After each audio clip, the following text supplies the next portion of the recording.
Sejam todos bem-vindos, que bom que você pôde estar aqui nessa manhã, que bom. Graças a Deus que possivelmente você possa ter orado por impedimentos que estavam vindo, que estavam ameaçando, né? Sempre tem impedimentos e às vezes eles se tornam maiores, né, do que as possibilidades que Deus tem nos dado. E que bom que você pode estar.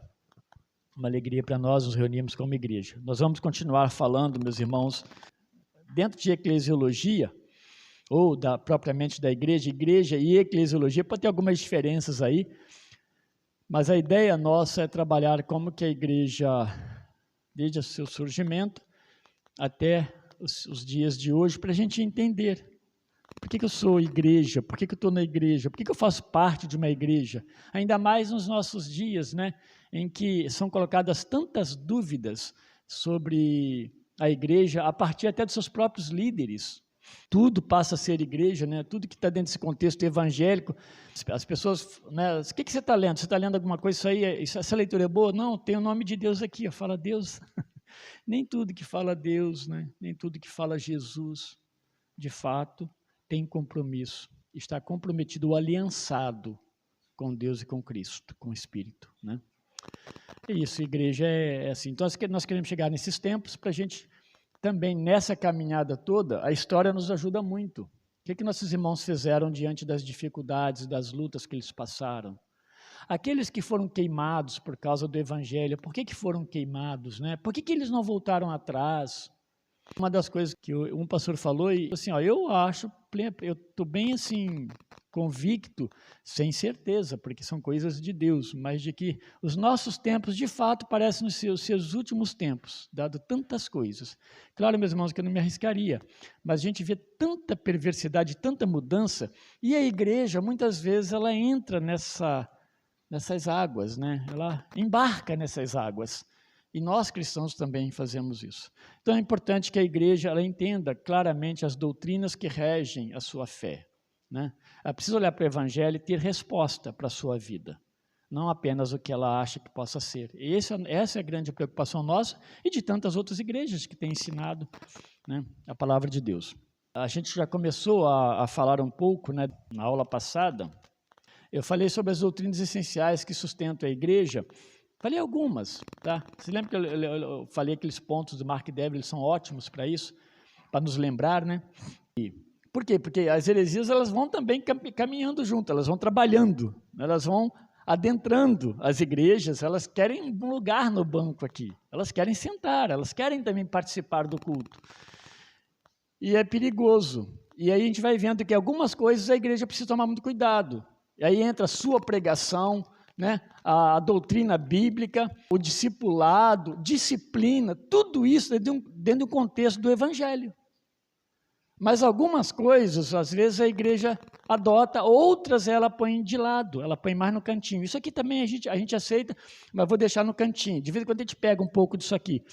Tem um negócio muito sério, então vamos aplicar uma disciplina. E às vezes aplica uma disciplina severa, por exemplo, mas não bíblica.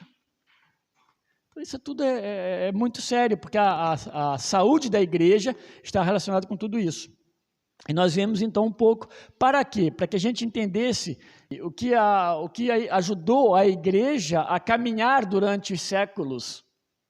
E uma das expressões que esse pastor usou foi interessante, né? Que a gente sabe muito bem, mas ele falou assim, olha, é interessante, a igreja está aí, ela está aqui hoje no século 21, mas 2000 anos, meus irmãos, bastante coisa. E quem cuida dessa igreja? Né? Por que ela subsiste? É pela força dos homens? É pelas artimanhas? É pelas arquitetações nossas? Né? Não. É porque Deus cuida da sua igreja. E aquele que lhe é cuidadoso e fiel, Deus preserva e Deus dá subsistência. Agora eu quero ver de fato a perspectiva da igreja ao longo da história, como a gente já deu a introdução passada, vamos entrar para essa história. Então, a era apostólica, meus irmãos, ela vai existir, essa era apostólica, ela vai, pelo menos, em definições, mas pelo menos até o ano 100, porque o que eles fecham, a era apostólica, está muito voltado para a vida do próprio apóstolo João, que há dúvidas do tempo que ele morreu, mas alguns dizem que ele chegou até o ano 110, não que ele tenha 110 anos, porque ninguém diz que ele nasceu no ano 0, né? Mas ele foi longevo, né? Teve muito tempo de vida. E quando ele morre, fecha-se nesse período da era apostólica. E aí, meus irmãos, a igreja, ela estava subsistindo basicamente por isso mesmo, a sua identificação, né, com o evangelho, com aquilo que os apóstolos pregavam de quem? De Cristo, do que eles receberam. Por que eles viram tantas coisas que Cristo fez? Sinais e tudo, eles estavam presentes ali. Algumas coisas, Cristo chamava eles à parte para ensiná-los, porque aquilo ali precisava ficar bem claro, porque a igreja ia continuar. Eles não podiam falar nada, não era para eles falarem nada deles mesmos. Eles tinham o evangelho, a boa nova era Cristo. Tanto que Paulo, eu repito bastante isso aqui, mas isso faz nos lembrar bem e nos fortalecer, que Paulo vai falar assim, para os coríntios, nenhuma outra coisa eu preguei para vocês, se não for o evangelho, em que Cristo foi morto, foi sepultado e ressuscitou. Porque essa era a base de sustentação, e a partir daí vai se formando. E quando a igreja saía para os lados, nas suas tentativas, né, de se tornar uma igreja influente, talvez, ou atrativa, o pecado vinha junto. A igreja de Corinto, essa mesma igreja, né, eles tiveram inúmeros problemas. Né? Os apóstolos eles foram os primeiros pregadores desse evangelho. E a mensagem deles precisava então ser copiada e transmitida e vivida pelos cristãos que vieram depois. Então, quando a gente fala de história, é por causa disso. A Bíblia nos remete à história. Nós precisamos olhar para Cristo e para aqueles que o imitaram. E como é que foi a fé desses homens? Para que nós não criemos, né, uma nova fé, uma nova forma. Deus não precisa de novidades nesse aspecto.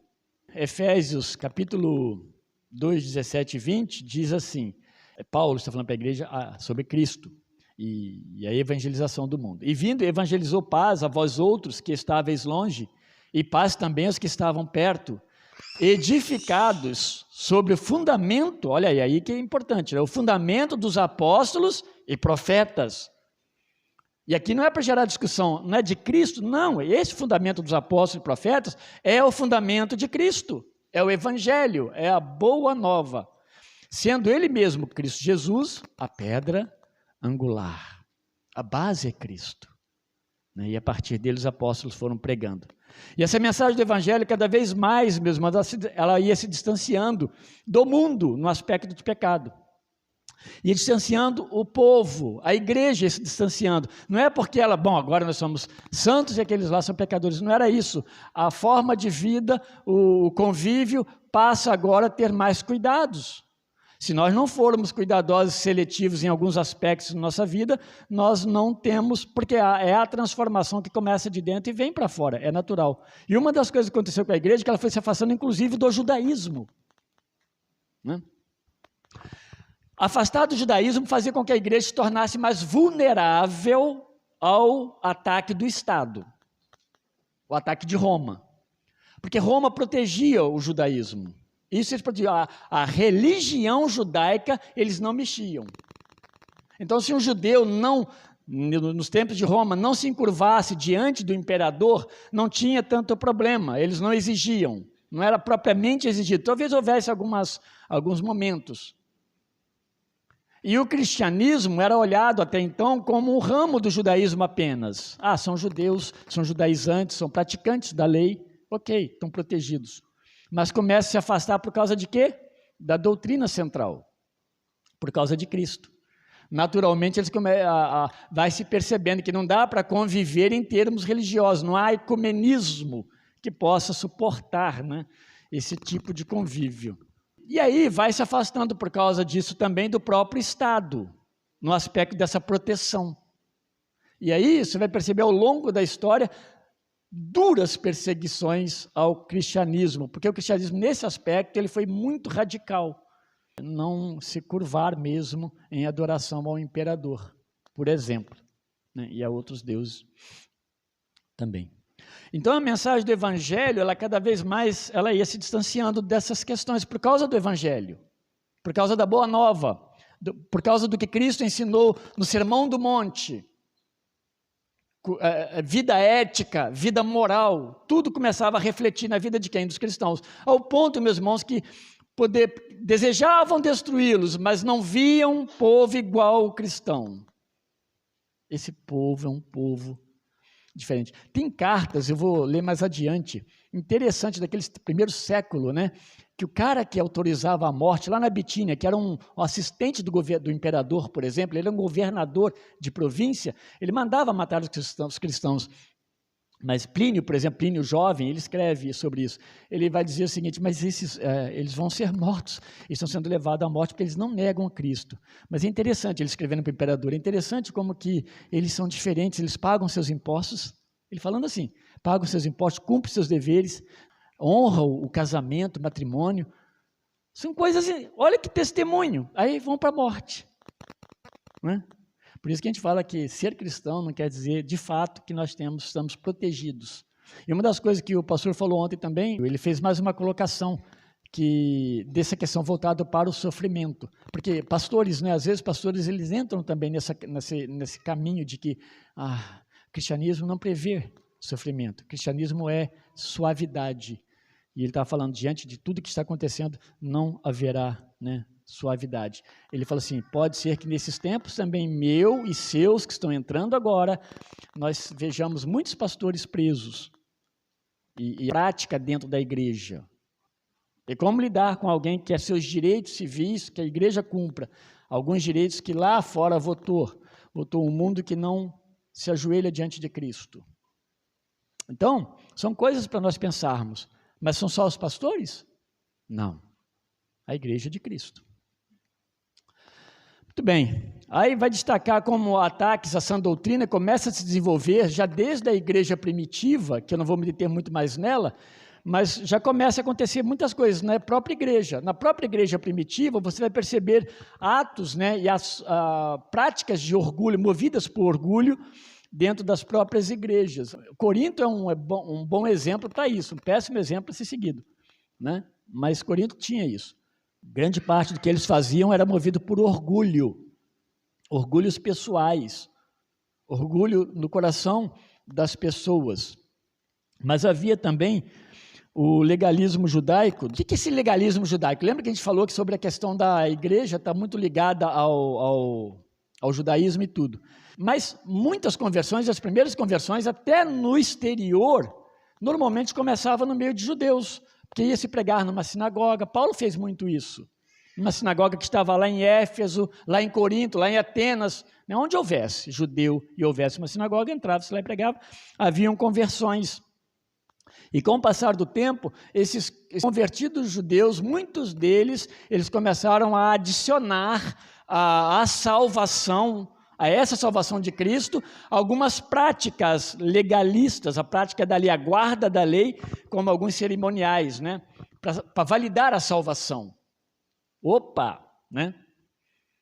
Não é assim que deve ser a reação? Aí não, Paulo vai ser um grande defensor da fé genuína, a fé pura em Cristo Jesus, o evangelho que salva. Se você pregar a carta aos Gálatas, eles pegaram pesado nessa questão da circuncisão para os crentes, tá?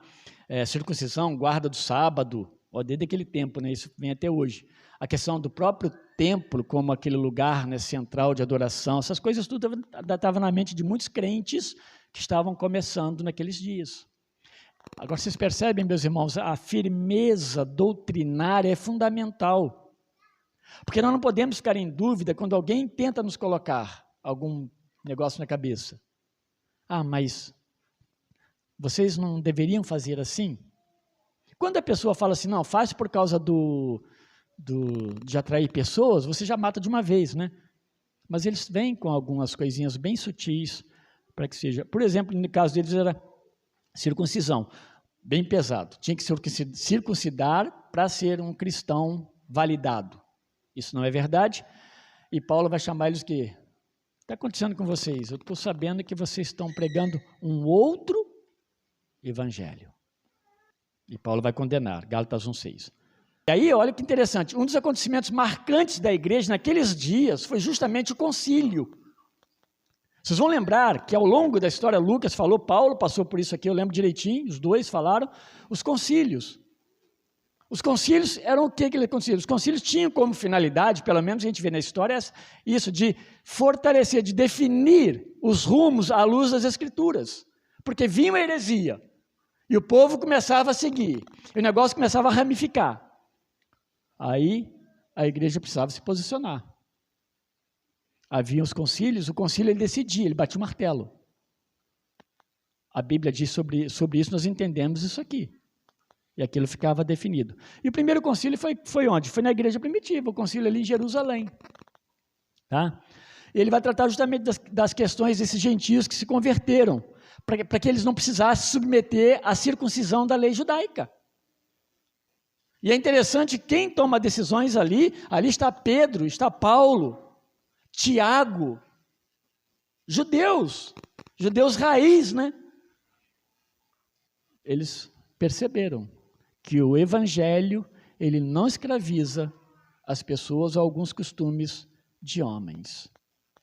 Tudo bem, a lei judaica, né? Todo aquele apetrecho da lei judaica, mas eles já haviam aprendido que em Cristo há uma nova aliança, e Cristo já fez tudo por eles. Haviam também os falsos mestres, proliferou dentro da igreja. Leiam as cartas pastorais. Você vai perceber que a profundidade do negócio ali, da causa das cartas, estão voltada muito para os falsos mestres. E aí, Paulo vai ser apelativo para Timóteo, mais Timóteo, depois Tito também, a que eles atentassem para a sã doutrina. Tudo ali é doutrina, palavra, prega, ensina, instrui, forma líderes. Mas líderes biblicamente correto, porque os outros, no final da carta, da segunda carta, o que é que ele fala? Uma porção de pessoas abandonaram, deixaram. Um foi para lá, outro foi para cá. Por quê? Olhavam em Paulo, muitos deles olhavam para Paulo que está indo para o martírio como um homem fraco. Um homem que, entre outras coisas, né, que eles condenavam Paulo, mas o evangelho não é um evangelho próspero. Talvez essas ideias estivessem na mente. Alguém pode dizer para você, fazer comparações, né? Aquela igreja, olha, meus irmãos, tem muitas igrejas enormes e bem saudáveis, eu conheço, saudáveis. Muitas igrejas grandes, mas falta-lhe saúde. E isso é importante, porque à medida que ela adquire saúde espiritual, ela consegue alimentar melhor e sustentar, né? Os seus membros conseguem se sustentar, tá? Então, havia os falsos mestres. Lá em Corinto, por exemplo, aliás, ainda em Corinto também teve esse mesmo problema, parecido, né? Porque lá em Corinto eles falam que, se eu não me engano, lá em Corinto vai falar que a ressurreição já passou. Havia o pessoal lá que defendia isso, né? Ó, a ressurreição já aconteceu, mas lá para Timóteo, sim, ele disse, ó, não há ressurreição. Um já passou, mas o outro diz que não há ressurreição. Pessoas pregavam isso dentro da igreja. 2 Timóteo 2,18. O que é isso? São heresias. Se alguém diz para nós aqui que nós cremos em Cristo, estamos aqui no meio de vocês, mas olha, ressurreição não. E aí? Talvez um concílio interno? Como é que nós estamos? Isso aqui está fácil de defender, né? E outras coisas, meio que parecida, né? E aí entram também as heresias que vêm do meio dos gregos, dos romanos, as idolatrias. Tudo isso, meus irmãos, estava bem forte, latente naqueles dias, tentando, né, misturar a igreja, diluir a verdade única do evangelho e fazer com que ela ficasse, de certa forma, mais acessível. Muitas das heresias que entram nas igrejas, ou muitas igrejas que convivem com heresia e não combatem, é porque a heresia ela tende a atender muitas delas, não todas. Algumas distorcem apenas mesmo o sentido real, mas outras buscam atender às demandas da igreja, as demandas, né, que a igreja, que não está saudável biblicamente, aí é muito pessoal também, começa a exigir. A heresia nasce nesses momentos, nessas oportunidades. A gente vai lembrar do gnosticismo, né? A ideia da ênfase no conhecimento transcendental, e o gnosticismo trazia uma mensagem muito interessante de aliviar, né, o sofrimento das pessoas. É o que muita gente quer hoje. Alguma coisa que traga alívio para o seu sofrimento, mas isso seja muito evidente para ela. Então, o gnosticismo pregava um pouco disso também, através do conhecimento. O docetismo já existia nesses dias, tá? Eles vão crescer bastante a partir do segundo século, mas já existiam.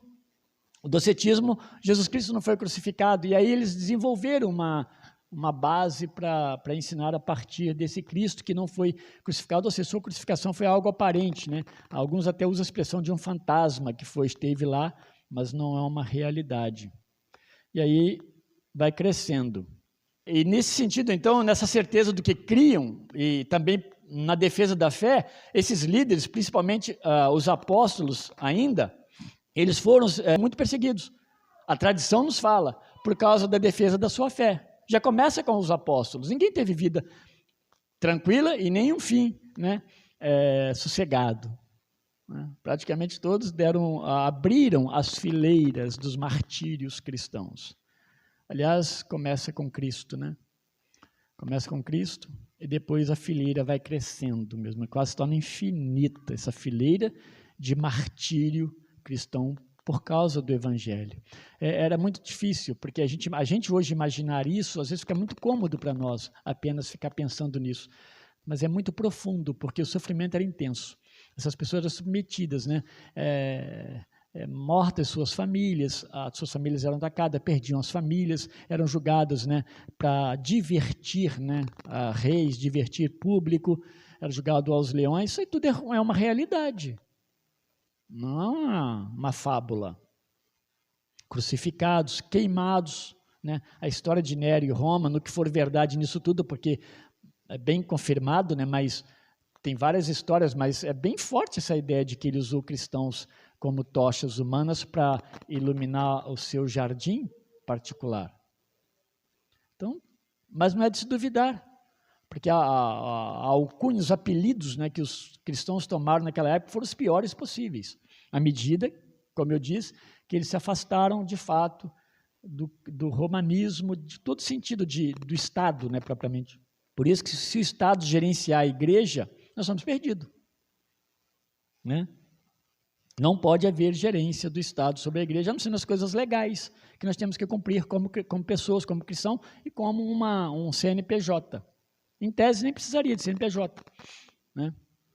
Mas essas coisas, fora isso, o Estado não pode. Eles foram mortos. Paulo vai se tornar como um pregador do Evangelho, ele vai também começar a pregar o Evangelho em todos os lugares, ele vai declarar a sua fé, a sua confissão de fé vai ficar muito claro, né, vai ser bem pública a sua confissão de fé, quando ele diz lá em Atos 20, 24, por exemplo. Eu gosto muito desse texto de Paulo, ele está lá na entrada da Faculdade Teológica Batista de Campinas, numa placa bem grande, Atos 20, 24, olha o que ele fala.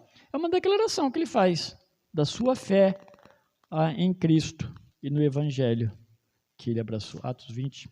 Diz assim, ó: mas em nada tenho a minha vida por preciosa, contanto que cumpra com alegria a minha carreira e o ministério que recebi do Senhor Jesus para dar testemunho do Evangelho da graça de Deus. Não foi isso aqui só. Essa vida, esse tipo, essa mudança que houve em Paulo o levou à decapitação, no fim de sua vida, por amor a Cristo, por amor ao Evangelho. Paulo não teve resistência, eu não quero morrer, não. Está tranquilo, né? Eu sei em quem tenho crido, estou bem certo. E aí ele continua, né? E ele vai falar para Timóteo, lá em 4:2 de 2 Timóteo, prega o Evangelho, prega a doutrina, prega a palavra, a tempo e a fora de tempo. E a igreja, ela sofre muitas perseguições, ela sofre injustiça, martírio, e ela cresce, como que o milagre de Deus mesmo, né? Ela cresce diante disso, a igreja não diminui, ela crescia, porque essa obra é uma obra de Deus no meio da igreja. Pedro vai falar para aqueles irmãos lá da Turquia, da região da Turquia, meus irmãos, ele vai dizer que aqueles irmãos estavam sofrendo muitas privações da sociedade, fora da igreja. Eles estavam sofrendo muitas privações relação à amizade, ao relacionamento dele com as pessoas de fora, mas porque eles amavam a Cristo. Eles amavam a Cristo, não participavam mais de festividade de idolatria. E aí o pessoal olhava para ele, mas que povo estranho. A gente tem que tomar muito cuidado com as aberturas que a gente dá na nossa própria vida. Há coisas, meus irmãos, que nós fazemos conscientes e com muito cuidado fazemos, e no nosso coração, diante de Deus e pela palavra, a gente entende que não é ofensivo a santidade de Deus, nós como cristãos. Há coisas que nós precisamos dizer não claramente. Isso precisa ficar muito claro para nós. E esses irmãos lá disseram, algumas coisas não dá para a gente se envolver com você. E Pedro fala para eles assim, lá em 2,12 de 1 Pedro, mantendo exemplar, falando para eles na carta, mantendo exemplar o vosso procedimento no meio dos gentios, para que naquilo que falam contra vós, outros como de malfeitores, observando vocês em vossas boas obras, eles glorifiquem a Deus no dia da visitação. Aqui, dia da visitação, não propriamente o último tempo, muitas vezes aqui está falando de últimos dias, mas o dia em que essas pessoas de alguma forma elas ouvissem de Deus, elas recebessem alguma coisa de Deus, elas percebessem que aquele povo aí é um povo de Deus. Vocês percebem que eles não são tidos como ruins, porque eles negavam pagar impostos, eles matavam pessoas e assaltavam supermercados, não. Porque eles amavam a Deus. No final das contas é isso. Eles amavam a Deus. A culpa que foi dada aos cristãos pelo próprio Nero, isso ainda está em 60 e poucos, né? 64, que eu acabei de comentar agora, foi um tempo cruel, né? Em que os cristãos sofreram seus martírios, né? Por parte do governo. E aí o trabalho dos apóstolos, o que vai acontecer? Ele vai deixar um legado para a era pós-apostólica. Aqueles que começaram a viver com ele, João teve muitos discípulos que o seguiu e que historicamente é preservado, né, escrito para nós os nomes, muitos deles. Muitos tiveram contato com os apóstolos, eles deram sequência, eram mais novos, mas ouviram o evangelho a partir dos apóstolos. Então eles deram sequência e vão se tornar, e daí vai surgir os primeiros pais apostólicos, os pais que a gente chama pais da igreja, vão começar a surgir, que eles vão seguir as doutrinas de Jesus a partir dos que os apóstolos deixaram para eles, ensinados pelos apóstolos. Vocês percebem como Deus faz a sua obra, o seu trabalho, como que nós não ficamos vazios de informação, de ajuda, a palavra está exposta. O grande problema nosso não é que nos falte palavra de Deus, é nós obedecermos à palavra de Deus. Talvez esse seja a chave, né, dos grandes problemas pessoais e das igrejas também. E a nossa também precisa, né, estar cuidadosa. Para ser considerado, tido como um pai apostólico, eles precisavam ser um pastor ou um teólogo, né, da antiguidade, eles precisavam ser homens ouvidos e respeitados por toda a cristandade. Uma pessoa para ser um pai apostólico, a gente fala hoje, como que pode ser um pastor? Tem umas regras na Bíblia, né? O precisa ser reconhecido pela igreja. A igreja precisava olhar para aquela pessoa e ver nela exemplo, testemunho, vida, amor ao evangelho. Pelo menos a questão de ortodoxia, né? Essa firmeza nas escrituras, na palavra central, na palavra de fato, que é a palavra de Deus, essa ortodoxia refinada, né? Santidade e vida, né? Reconhecida, um passado observado e reconhecido. Não era qualquer um que levantava, eu quero ser um pai apostólico, né? Nem tinha essa expressão, ela vai surgir depois, por nós mesmos, né? As heresias, elas continuam crescendo, vão surgir os pseudos apóstolos, falsos, mas também, meus irmãos, pseudos apóstolos, falsos líderes surgem, uma porção, que eles vão tentando desviar, eles vão tentando formar um cânon bíblico, por exemplo, do jeito que eles entendiam. Isso é muito perigoso, né?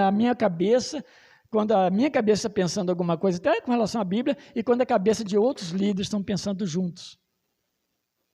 Vai encontrar um consenso melhor, né? Entre eles tem o marcionismo, foi citado já aqui, por volta do ano 140 e poucos, só para dar uma referência, tá? Não foi só nesse período, né? ele rejeitava o Deus do Antigo Testamento, né? Ele entendia que havia um Deus supremo que era Pai de Jesus Cristo, mas havia também um Deus que era inferior, que era menor, é o demiurgo. Dentro da filosofia é muito usado, né, a ideia do demiurgo. E esse homem, ele era filho de um bispo, ele era de uma linhagem cristã, e ele foi excomungado. Esse ano de 144 foi o ano que ele foi excomungado, porque ele estava trazendo essas heresias e foi percebido, obviamente, pela igreja, e a igreja se ajunta, outros líderes, né, vão se juntar e vão entender que isso não é bíblico e interrompe, pelo menos assim, como parte da vida da igreja, esse progresso do marcionismo. Depois vem o montanismo por volta do ano 175, que ele vai destacar a questão das profecias pessoais de líderes, especialmente sobre a volta de Cristo, uma ênfase em revelação pessoal. Isso não é novo, né? Vocês pensam que isso aqui é de hoje?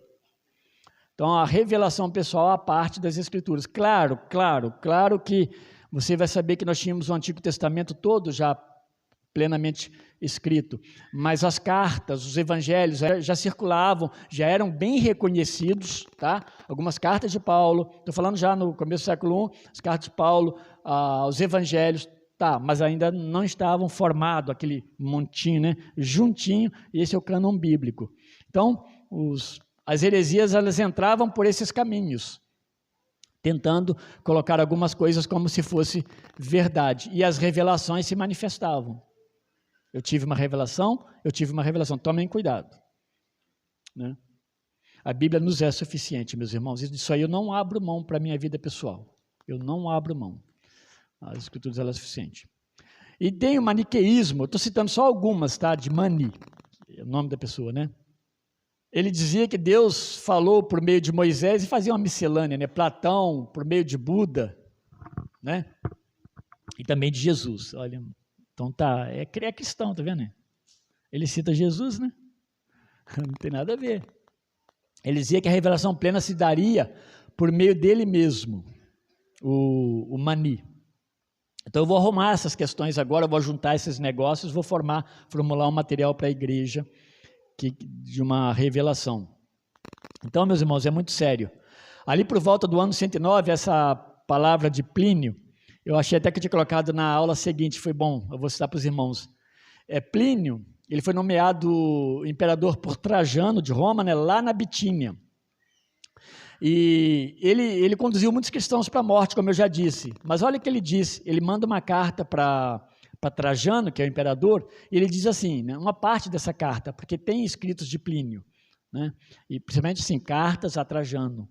Ele diz assim, os cristãos têm como hábito reunir-se em um dia fixo, antes do nascer do sol, dirigir palavras a Cristo como se este fosse um Deus. Eles mesmos fazem um juramento de não cometer qualquer crime, nem cometer roubo ou saque ou adultério, nem quebrar sua palavra e nem negar um depósito quanto exigido. Voltado para imposto, né? Após fazerem isso, despedem-se e se encontram novamente para a refeição.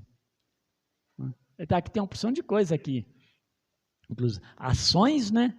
Culto, adoração, ajuntamento. Esse povo é um povo estranho. É isso. Estavam sendo mortos por quê? Porque amavam a Cristo. Tem a epístola de Diogneto, na verdade, eu queria ler, se eu marquei certo aqui, sobre isso. A gente vai lendo, eu acho muito interessante. Olha o que ele diz. Essa é uma carta anônima, né?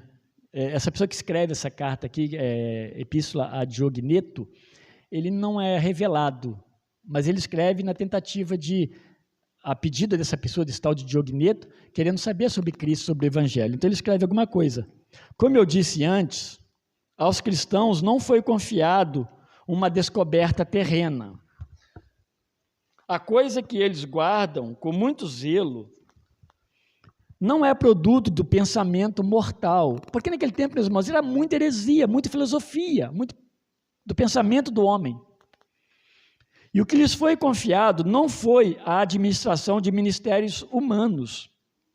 O Todo-Poderoso, o Criador do universo, o Deus que nenhum olho pode ver, enviou do céu a sua própria verdade, sua própria palavra santa e incompreensível, para plantá-la entre os homens e implantá-la nos seus corações. Nós estamos falando dos primeiros séculos aqui, os homens que defendem a fé cristã. E um dos papéis, meus irmãos, estou chegando ao fim aqui, dos pais da igreja, foi justamente lutar para conservar a sã doutrina, essa fidelidade doutrinária de Cristo, dos seguidores de Cristo. E não é diferente conosco, a igreja está aqui para dar seguimento ao seu serviço a Cristo, ao seu serviço a Deus. Por isso que ela não pode ser diferente. Os pais apostólicos, os primeiros ali, eles deixaram muitos escritos também, mas não como aqueles falsos escritos, aqueles falsos mestres. Eles deixaram muitos escritos muito bons, que foram utilizados, não foram considerados canônicos, porque julgando, eles eram históricos, tinham um valor de ensino e de história também, mas não dava para ser incluído no cânon bíblico quando o cânon foi formado. Por exemplo, Clemente de Roma, ele escreve a primeira e a segunda carta aos Coríntios. Ela é muito usada, ela tem, o que ela escreve não contradiz o que você vai encontrar no Novo Testamento, embora elas não sejam canônicas, por vários motivos, né? As bases para se formar um cânon, elas não se enquadravam. Mas ajuda o quê? Ajuda na defesa da fé para os cristãos. Depois de Clemente também, no ano 99, tivemos Policarpo de Esmirna. Ele vai escrever o Pastor de Hermas, é bem apocalíptico, o Pastor de Hermas. Ele vai escrever a epístola a Barnabé. E depois, meus irmãos, um dos ensinos que ficou muito marcante, logo assim no primeiro século, foi o Didaquê, que é um ensino, chamado também de ensino dos 12 apóstolos. Ele é como se fosse um catecismo. Ele ensina, ele vai trazer, ele é um discipulador, né? Ele vai ensinar às pessoas convertidas os princípios cristãos. Sabe quando a gente fala, por exemplo, de confissão de fé? Sabe quando a gente está falando de algumas bases que nós destacamos para que uma pessoa aprenda como base para a sua fé cristã? O Didaquê, ele vai ensinar por que tudo isso aí significava. Significava fortalecimento da fé dos novos convertidos, da igreja, para que a igreja crescesse de uma forma saudável. Por que as igrejas se desviam da base doutrinária da fé? Porque elas criam atalhos. Nós criamos, meus irmãos, nós criamos atalhos. Nós queremos, de repente, até com boa vontade, ajudar Deus nas coisas. E o Evangelho, ele requer de nós fidelidade, vida, transformação. Negar-nos a nós mesmos. Essa foi a palavra do próprio Senhor Jesus, que afastou pessoas. Quando fala assim, olha, renuncie. E essa ideia de renúncia, ela está lutando, né, dentro do Evangelho, está lutando contra o Evangelho do triunfalismo. Ou um Evangelho de ações, né, que as pessoas trabalham, porque quer de alguma forma se aproximar mais de Deus. Não é isso também. Cabe a nós, como igreja, sermos cristãos fiéis, servirmos o nosso Deus, evangelizarmos, discipularmos, naturalmente.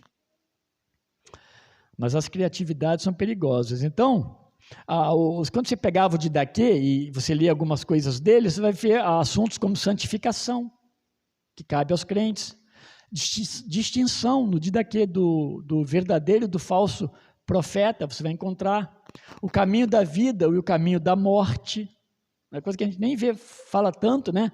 O culto cristão, o jejum, a ceia do Senhor, batismo, são bases doutrinárias, que não pode haver erro ou algum tipo de dúvida.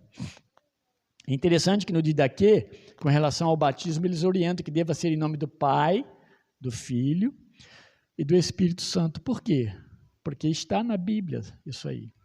É uma forma, né, de um catecismo, uma breve confissão de fé, quem sabe, para que fortalecesse os cristãos, para que chegasse de uma forma acessível, mais rápido ao novo discípulo, para que antes que a heresia chegasse no ouvido dele.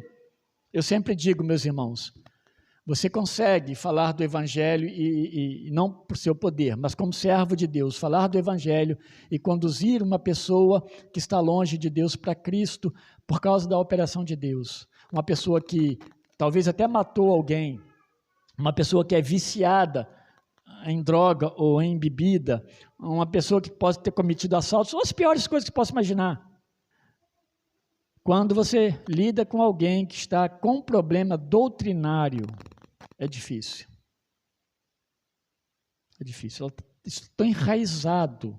Isso já criou uma porção de coisas. Eu estou falando coisas sérias, tá? Não estou falando aqui juízos de coisas menores, coisas sérias mesmo. Vocês sabem, basta vocês pensarem um pouquinho, vocês vão imaginar o que acontece em muitos locais, mas evangélicos. O que está acontecendo? O que é centralidade? Pode ser que alguma coisa de Cristo seja centralidade, outras não. O trono não é Cristo. O centro não é o Evangelho. E precisa de uma reforma, né? Uma nova reforma. Então, esse é o sentido quando nós olhamos para a eclesiologia. As bases do Evangelho, elas precisam permanecer. E a igreja é responsável por isso. Seus líderes e toda a igreja. Olhar para o Evangelho, o que é o Evangelho? É isso, então é isso que deve ser a minha vida, tá bom? Isso é para nós, meus irmãos, né? Isso é para que nós entendamos isso e vivamos isso. Nós precisamos compreender e que Deus nos ajude, porque não é fácil, né? Alguma pergunta? Estão tímidos? Mas é assim mesmo, meus irmãos. Às vezes a gente está falando de história, de coisas que são, às vezes elas são mais informativas, né? Talvez não haja tanta pergunta, vai ter tempos de perguntas mesmo, então não me preocupo com isso. Primeiramente, a gente nem pode falar, meus irmãos, a partir daí que está errado ou certo, tá? Mas é isso aí talvez, mas tem coisas piores no aspecto de que fere de fato a doutrina básica da fé, né? Igual a gente falou de ressurreição. Mas essas coisas acontecem. Em alguns casos, não posso falar em muitos, alguns casos são tentativas de atrativo. Tá? Porque você pode ter luzes, às vezes, para uma melhor visibilidade da igreja, você pode botar canhão, não tem problema nenhum. Desde que o propósito que está por trás disso não seja uma coisa para atrair pessoas para essa igreja. Né? O nosso pensamento não pode ser esse. A gente entende que existem coisas essenciais que a gente precisa olhar. Através santidade, né, versus pecado, pecado versus santidade, essas coisas assim, e pregação do evangelho, clareza, entendimento, há muitas coisas que nós precisamos entender do que mudar a cor da igreja como prioridade. E eu não quero condenar aqui quem muda a cor de igreja, mas isso não pode ser uma prioridade. Então, o outro lado ruim, talvez, dessas coisas que são se ela se torna algo que nós começamos a criar com um propósito, é que tudo aquilo que você faz com o propósito de atrair, está partindo de você. Isso te cansa, isso desgasta o líder, desgasta a igreja e não é produtivo em termos de conversão e discipulado. Entendeu? Por isso que assim, quando nós nos encontramos, o que nós temos como orientação? Todo encontro que acontece na igreja, seja aqui, seja ali no salão, seja numa casa, sempre prioritariamente um encontro de culto, um encontro de adoração a Deus. Tá? Isso é importante. Mesmo nas questões sociais, a gente vai ter os momentos de adoração a Deus. Mas para que não haja oportunidade para a gente começar a se desvirtuar. Então, tudo que toma meu tempo, eu fui aprendendo ao longo da vida, meus irmãos, como pastor, tudo que começa a tomar meu tempo, que não deixa eu estudar, não deixa eu ler a Bíblia, né? Não deixa eu atender, de fato, a igreja nas suas necessidades. Isso aí começa a me preocupar. Vamos fazer um negócio assim, o pastor tem que estar presente. Às vezes é uma festa, alguma coisa até legal, não tem problema a festa em si. Mas se tornar um hábito da igreja e ocupar o tempo da gente como servos de Deus, você mesmo, aí é complicado. Né? E por quê? Qual o resultado disso tudo? O resultado é uma igreja que vai se tornando o quê? Fraca naquilo que deveria ser essencialmente forte, alimentada espiritualmente. Tudo está ligado. Então, eu digo assim, quando você está no evangelho, a sã doutrina, o bom evangelho, a boa teologia, nos alivia de males, nos liberta de males, de cansaço, seja qual tipo de mal for. Quanto mais nós nos aproximarmos das Escrituras, mais nós vamos ser abençoados no aspecto de descanso e de um culto mais centrado. Eu acho que a essência é o que se prega, como se vive a partir do que se prega. Aí tem uma essência, tá bom?